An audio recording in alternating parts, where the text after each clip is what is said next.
Good morning, grade 5. I hope you guys are safe and sound at your place and you guys are taking proper care of all SOPs while visiting any outdoor place.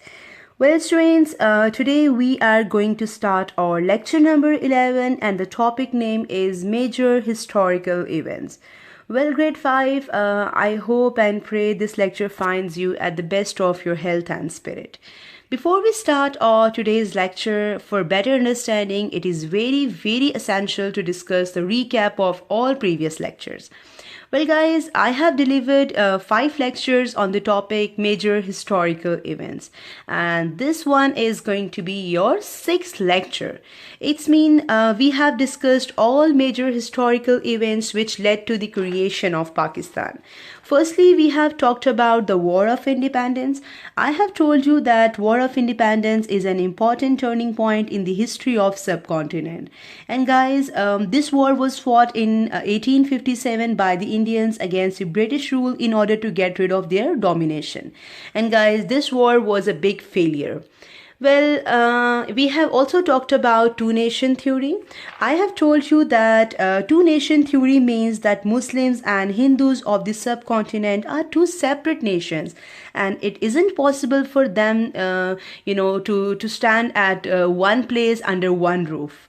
Well, guys, we have talked about the establishment of Indian National Congress. I have told you that after the failure of the War of Independence 1857, that was a kind of blessing in disguise because, guys, that war proved in front of everyone and especially to the British government that now Muslim and Hindus are well aware of their rights and, their, specific, their rights, yeah. So, guys, for making peace in subcontinent, the British government announced a party which named the Indian National Congress. You can say that the Indian National Congress was founded in December 1858. Because the British government, British people were really very clever and they knew very well that now this party is, you can say that the need of the hour. If they will not going to establish any political party, so Muslims and Hindus were getting out of the hands. Well, guys, this party claimed to represent both Hindus and Muslims equally. But, guys, it was dominated by Hindus. That's why, most of its policies were against the interest of Muslim leaders. Well, as I told you that during, all that, scenario, the British government announced the division of Bengal 1905. Because, guys, Bengal was the biggest province with a population of 78 million people. And it wasn't possible for British government to manage that much big province. So they decided to divide this province in 2 parts. And guys, this division news was a kind of blessing for Muslims. And all the Muslims were really very glad. But that wasn't, digestible stuff for Indian people. So they started protest against, British government and they started boycott all the products which are made by British people.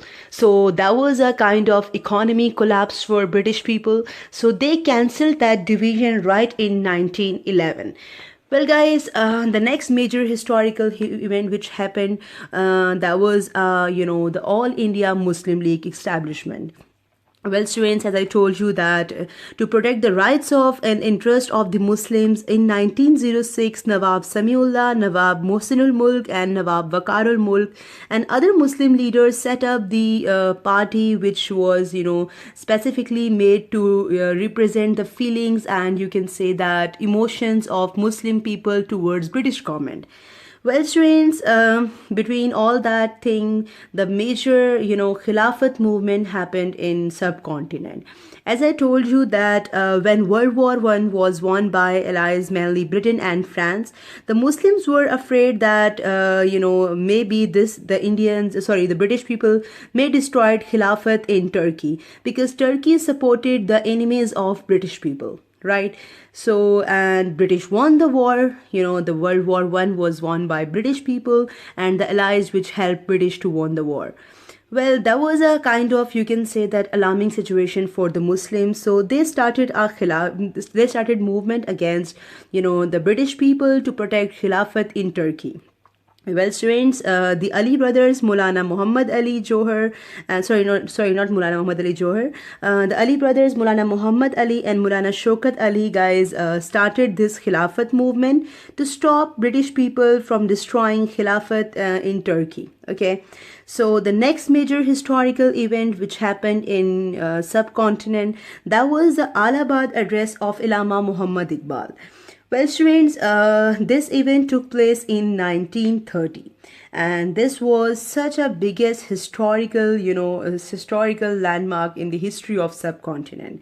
Students, the annual session of All India Muslim League was held at Allahabad in 1930, and this was presided by Allama Muhammad Iqbal, and Allama Muhammad Iqbal delivered such a historical speech over there, and that speech cleared in front of everyone that Hindus and Muslims are two separate nations, and definitely on the basis of their culture, religion, and social values, it is really very important for them to live in separate states, because when they were living at the same state, that was a kind of that caused lots of fights and unnecessarily, you can say that, problems for both countries. So, students, the next major historical event which happened in a subcontinent, that was Pakistan Resolution 1940. Well, we have discussed in our lecture number 10 about Pakistan Resolution 1940. I told you that Pakistan Resolution was moved and presented by Bengal Chief Minister Molvi Fazlul Haq, which was also known as Sher-e-Bengal. And Qaid-e-Azam Muhammad Ali Jinnah delivered speech in front of more than 1 lakh people, that was the speech was delivered at Minto Park, near Badshahi Mosque or Lahore Fort. Well, students, that was, you can say that, landmark in the history of subcontinent, because Pakistan resolution, you can say that, gave proper direction and direct direction to Muslims to achieve a separate homeland. So guys, today we are going to talk about, or you can say that, the most important historical event. That event was establishment of Pakistan 14th August 1947. Well, grade 5. As I told you today that we are going to discuss about establishment of Pakistan, or you can say that creation of Pakistan. And students, before we start our today's lecture, you have to keep one thing in your mind, that all lectures which I have delivered on the topic major historical events, and all events which we have studied in our previous lectures, these events were the foundation of Pakistan, or you can say that these events were the, you can say that, basic foundation for the establishment of Pakistan. Well, students, after a long struggle and many discussion with the British, finally, you can say that the Muslims and Hindus of subcontinent gained their independence. And guys, after this event, and you can say that after the establishment of India or Pakistan, the commission was set up by the British to mark the borders. Well, two countries were formed, and these were India and Pakistan. And guys, it was decided already that, you can say that, the area where majority of population was Muslim would become, you can say that, part of Pakistan, and the rest of country became India or Bharat. Well guys, this division was known as partition. Well, remember one thing, and you can say that you have to mark one thing in your mind, that millions of people cross the borders from one side to another. And guys, in the single biggest migration, and you can say that this was a historic moment, and that was the biggest migration in the history of, you can say that, world. Well guys, Pakistan became an independent country on 14th August 1947. And guys, it was in two parts, West Pakistan and East Pakistan. Well guys, India was, you can say that, between them. Well, after years of struggle, and you can say that after years of hard time and tough time, finally the Muslims of subcontinent had gained a country for themselves, and that country named as Pakistan, or you can say that, Islamic Republic of Pakistan. Well, Grade 5, the idea that created Pakistan. The idea was that you can say that Muslims and Hindus were two separate nations, and their religious and moral values and social values, everything was different from each other. So that was the idea that created Pakistan. Well, friends, I have told you that how two independent countries came into being in 1947. Well, guys, partition wasn't a peaceful event for both countries, not for Pakistan, not for even India. Well, there was a lot of fighting and many people lost their lives. And friends, many of the Muslims who arrived in Pakistan were homeless. They had left everything behind in India and they had to start a new life in a new country. Well, friends, the new government was formed and you can say that Quaid-e-Azam Muhammad Ali Jinnah was elected as the first Governor General of Pakistan. And Liaquat Ali Khan was the first Prime Minister of Pakistan. The Muslim leaders agreed that new country would be a democratic country. Well, do you know what is the meaning of democracy? Well, let me tell you.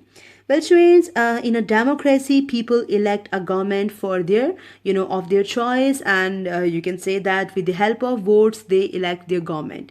And guys, this government, which is elected by votes of the people, is called democratic government. Friends, before this could be done, there was a lot of things to organize in Pakistan, and this work was given to group of leaders to form a constitution for Pakistan. And guys, the meaning of constitution is a book of rule, or you can say that laws for a country. Well, the office was established when Pakistan was declared as a republic with the adoption of the 1956 constitution. Constitution means laws. Well, friends, Sikandar Mirza became the first president of the country. And guys, at the same time, the trouble broke out in Kashmir, where the most of people were Muslim, but the ruler was a Hindu. Right, guys, Hindu ruler decided that Kashmir should become the part of India. And guys, this became the biggest controversy during this session of establishment of Indo-Pak. Guys, Pakistan came into being on 14th August 1947, and that was the day of 27th of Ramadan. Well, friends, that was a really very blessed day and one of the remarkable day in the history of Pakistan. Friends, right after the establishment of Pakistan, the trouble broke out in Kashmir because most of the people in Kashmir were Muslims, as I told you, and guys, they wanted to become the part of Pakistan, and they were really devoted and really passionate to become the part of Pakistan. But unfortunately, their leader were Hindu, and he wanted that Kashmiri become the part of Hindustan. Well, friends, fighting broke out on the border, and both countries went to United Nations. And guys, United Nations ordered ceasefire. Well, do you know what is the meaning of ceasefire? Well, guys, ceasefires means that both states will remain, in peace. They will not fight again. Well, that was the order of United Nations, and both countries had to follow this order. Well, friends, on September 11, 1948, Quaid-e-Azam Muhammad Ali Jinnah died in Karachi, and Khwaja Nizamuddin became Governor General. Well, on 16th October 1951, the Prime Minister Liaquat Ali Khan was shot and dead while addressing a meeting in Rawalpindi. And guys, Ghulam Muhammad became the Governor General, and Khwaja Nizamuddin were, made Prime Minister of the new state which named Pakistan. Right? So next we are going to talk about the name of Pakistan. Well, Grade 5, at the end of the lecture, I am going to add one short, rare video clip of Quaid-e-Azam's speech, which he delivered right after the creation or establishment of Pakistan. So this is going to be very much interesting for you to listen this speech. So guys, please pay your heed and try to concentrate on each word of Quaid-e-Azam Muhammad Ali Jinnah. I'm going to play the historic speech of Quaid-e-Azam Muhammad Ali Jinnah, and I want you to listen it carefully. The last Viceroy of India, Lord Mountbatten, formally transferred power to the Constituent Assembly of Pakistan. Replying to the address of the Viceroy on the occasion, the Quaid-e-Azam said, Your Excellency, I thank His Majesty, the King, on behalf of the Pakistan Constituent Assembly and myself for his precious message. I know great responsibilities lie ahead, and I naturally reciprocate these sentiments, and we greatly appreciate his assurance of sympathy and support. And I hope that you will please communicate to His Majesty our assurance, goodwill, and friendship for the British nation and him as we translate for the British government. I thank Your Excellency for your expressions of goodwill and good wishes for the future of Pakistan. It will be our constant effort to work for the welfare and well-being of all the communities in Pakistan. And I hope that everyone will be inspired by the idea of public service, and they will be imbued with the spirit of cooperation, and will show their political and civic virtue which go to make a great nation. I want to thank you and Lady Mountbatten for your kindness and good wishes. Yes, we are parting as friends, and I sincerely hope that we shall remain friends. I wish to say that we appreciate the spirit in which those in the government service at present and in the armed forces and others have so willingly and grudgingly volunteered themselves provisionally to serve Pakistan. As servants of Pakistan, we shall make them happy, and they will be treated equally with our nationality. The tolerance and goodwill great Emperor Akbar showed to all non-Muslims is not a nation's origin.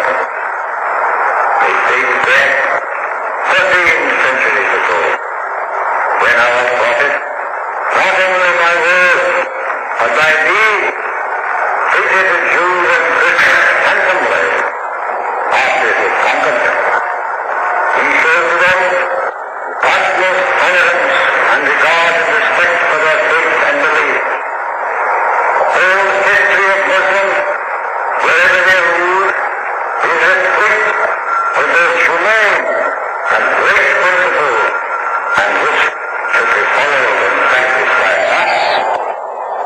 Finally, I thank you for your support for Pakistan, and I assure you that we shall not be wanting in friendly spirit with our neighbors and with all the nations of the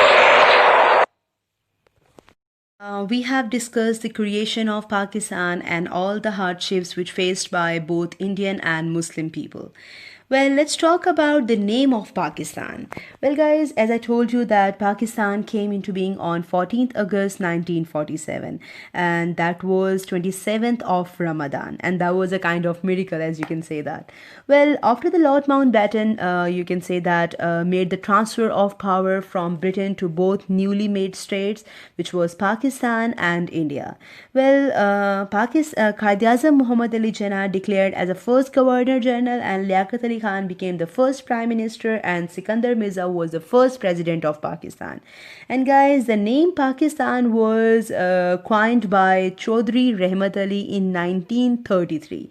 Well, the letter P stood for Punjab, A for Afghanistan, K for KPK, at that time K for Kashmir. And guys, S for Sindh, and TA and TAN means Balochistan. Well, Pakistan, you can say that this is a abbreviation of the word Pakistan. Again, I'm going to repeat for you. P for Punjab, A for Afghanistan, K for Kashmir, which is now KPK, and S for Sindh, and TA and TAN stands for Balochistan, right? So, guys, that was a short history which I told you, and I tried to explain each and everything inside this lecture. Well, in our next lecture, I will tell you a bit more about the creation of Pakistan. Well, till then, take care of yourself, and I will see you in your next lecture.